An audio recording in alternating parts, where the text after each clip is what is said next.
जमाने ने मारे जवा कैसे कैसे, ज़मीं खा गई आसमां कैसे कैसे, जमाने ने मारे जवा कैसे कैसे।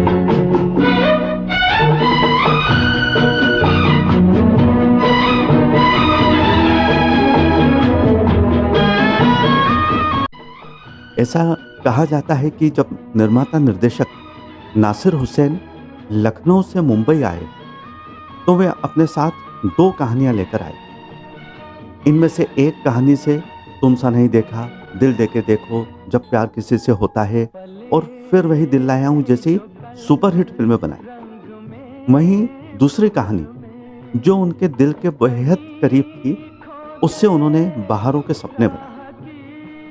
नमस्कार साथियों, मैं याज्ञवल्क्य दुबे और आप देख रहे हैं मेरा चैनल सिने यात्रा।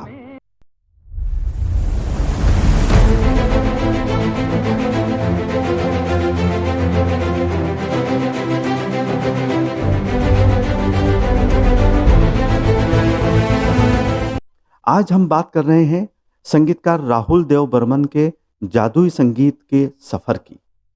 तो जुड़े रहिए, सुनते रहिए सिनेमा और संगीत की इस अनोखी यात्रा के साथ। निर्माता निर्देशक नासिर हुसैन ने तीसरी मंजिल के साथ ही अपनी अगली फिल्म बहारों के सपने पर काम शुरू किया था। इस फिल्म में उन्होंने नए चेहरे राजेश खन्ना को आशा पारेख के अपोजिट कास्ट किया। संगीत की जिम्मेदारी एक बार फिर उन्होंने राहुल देव बर्मन को सौंपी। तीसरी मंजिल के बाद नासिर हुसैन जब तक स्वयं निर्देशक रहे, उन्होंने पंचम का साथ कभी नहीं छोड़ा और पंचम ने भी हर फिल्म में अपना 100% देने की ईमानदार कोशिश की।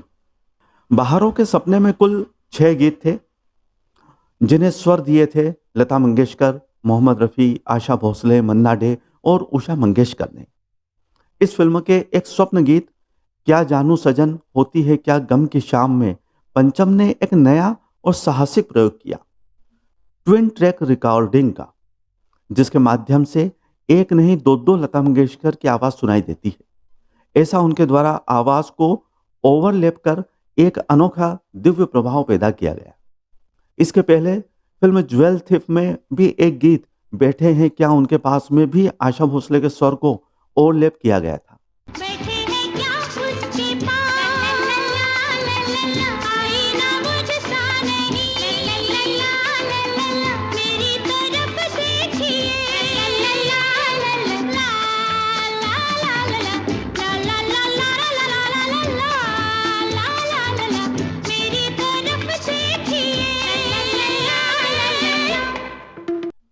ऐसा ही एक प्रयोग फिर वही दिल लाया हूं में कि गीत देखो बिजली डोले बिन बादल के में महसूस होता है, लेकिन उसमें आशा भोसले के साथ उषा मंगेशकर के स्वर का प्रयोग कर डबल आवाज का भ्रम पैदा किया गया था। देखो बिजली डोले बिन बादल के, देखो बिजली डोले बिन बादल के, चम चम चमके माथे के बिंदिया, झनन झनन धुन पायल की, देखो बिजली डोले बिन बादल के, देखो बिजली डोले। तो आइए सुनते हैं भारत में पहली बार प्रयोग किया गया ओवरलैपिंग के प्रयोग से बना ये गीत, जिसमें लता मंगेशकर की दो आवाज है।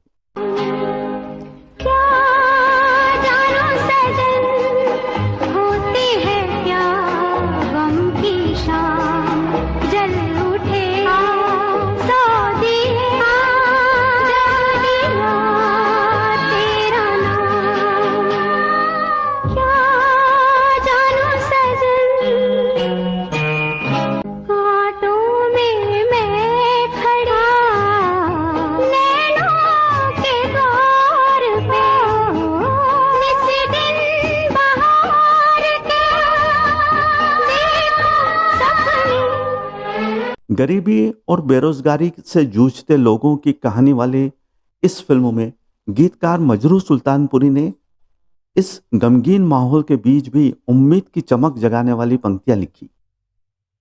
जब से मिली नजर माथे पे बन गई बिंदिया, धर ली जो प्यार से मेरी कलाइयां, पिया तेरी उंगलियां हो गई कंगना।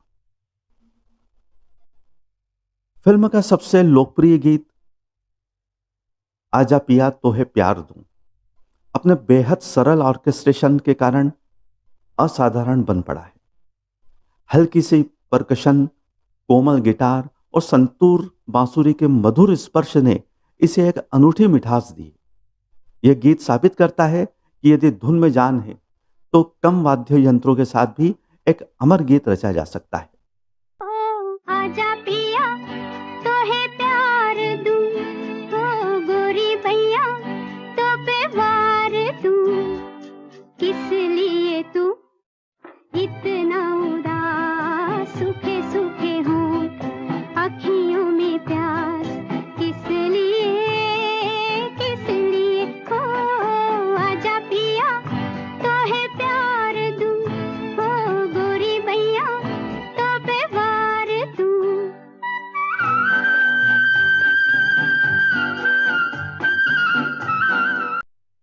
एक और अत्यंत लोकप्रिय गीत लता मंगेशकर और मन्ना डे द्वारा गाया, चुनरी संभाल गोरी उड़ी चली जाए रे, विभिन्न प्रकार के रिदम वाद्यों के प्रयोग के कारण खास पहचान रखता है। सुनने में यह गीत पूरी तरह रोमांटिक गीत लगता है, लेकिन इसके 3 अंतरों में मजरू ने एक बार फिर जीवन के प्रति सकारात्मक और आशावादी भाव पिरो दिए। आइए इसकी एक झलक देखते हैं।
आने वाले वर्षों में पंचम ने किस तरह अपनी पहचान को और मजबूत किया और किन किन फिल्मों में उन्होंने यादगार संगीत रचा, यह सब जानने के लिए देखते रहिए मेरा चैनल सिने यात्रा। धन्यवाद, नमस्कार।